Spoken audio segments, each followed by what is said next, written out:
in the sky. It's a bird. It's a plane.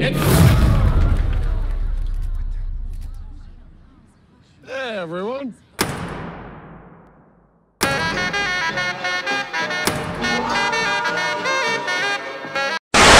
Y'all thought I was done with reviewing season 2 of The Boys, huh?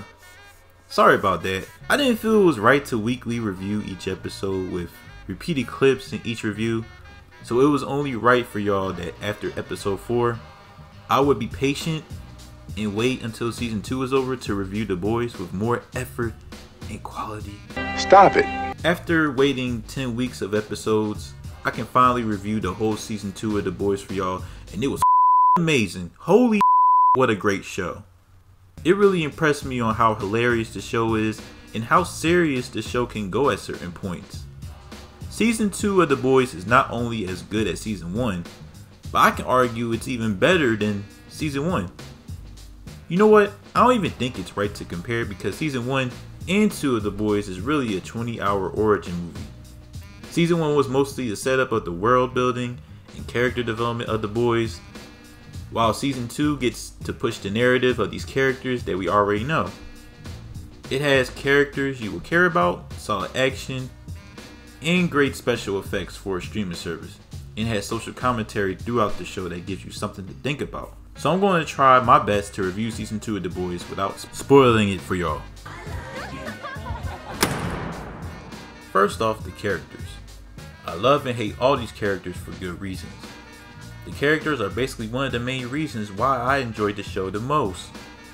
Think of Game of Thrones, where you love certain characters and love to hate other characters. That's how I feel about the characters in The Boys.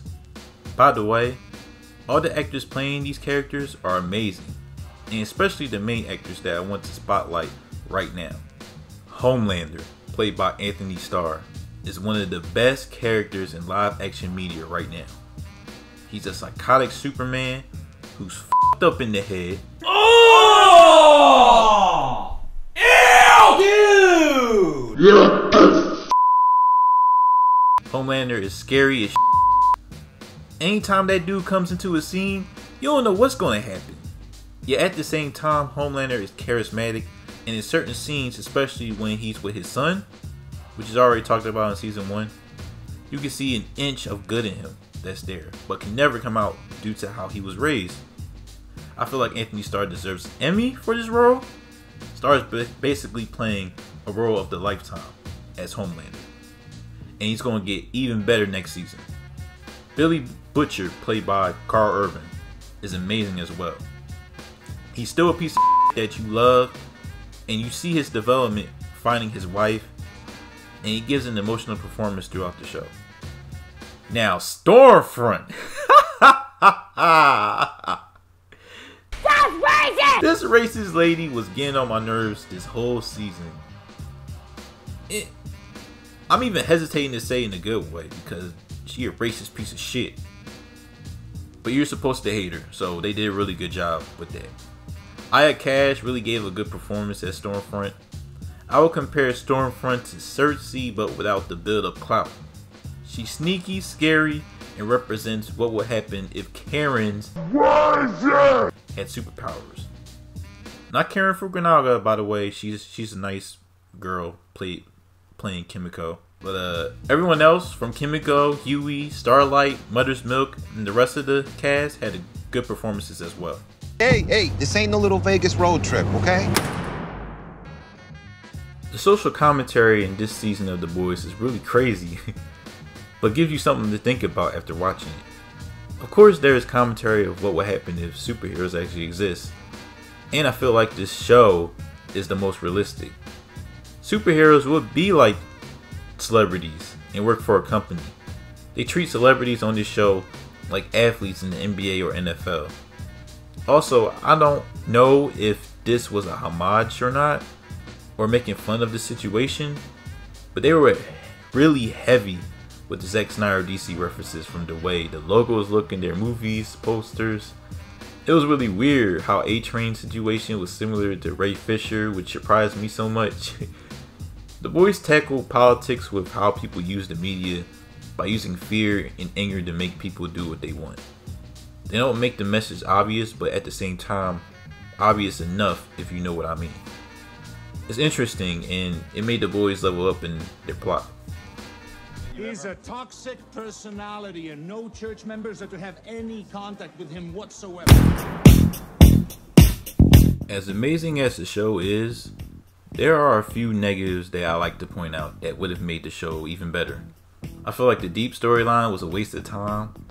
Every time they went to the deep story, it was funny sometimes, but when you look at the whole picture, the show could have replaced or take away that plot to make the story even tighter. At first, the Deep wants to come back to the Seven, which are the superhero group. But then he does all these different things in his plot, and you'll be saying to yourself, why would we care about this? Which brings me to my other negative. They could have gave A-Train more to do this season. All this build up for A-Train after season 1 was to see if he was awake, and if he is awake, if he was awake, what would he do to Starlight and Huey? How would he react after being saved from a heart attack? They get to the plot a little bit, but not enough to where you care about A-Train in my opinion. Eventually A-Train gets a little interesting, but they should have gave more to do. I had a poll this week before the last episode of season 2 of The Boys. Which superhero show was the best? It was Doom Patrol, Umbrella Academy, and of course The Boys.